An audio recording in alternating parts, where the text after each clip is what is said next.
1995ರಲ್ಲಿ ನಾನು ಎಲೋಷಿಯಸ್ ಕಾಲೇಜಿನ ವಿದ್ಯಾರ್ಥಿಯಾಗಿ ನಿರ್ಗಮಿಸಿದವನು.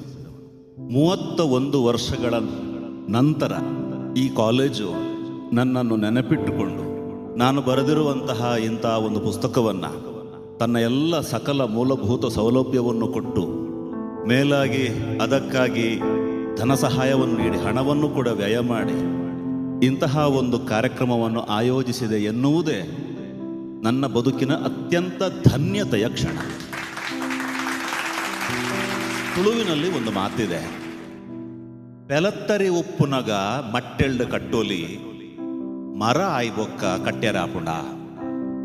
ಅಂದರೆ ಹಲಸಿನ ಬೀಜ ಇರುವಾಗ ಅದನ್ನು ಉಡಿಯಲ್ಲಿ ಕಟ್ಟಿಕೊಳ್ಳಬಹುದು, ಮರ ಆದರೆ ಕಟ್ಟಿಕೊಳ್ಳಲಿಕ್ಕೆ ಸಾಧ್ಯ ಇಲ್ಲ ಅಂತ.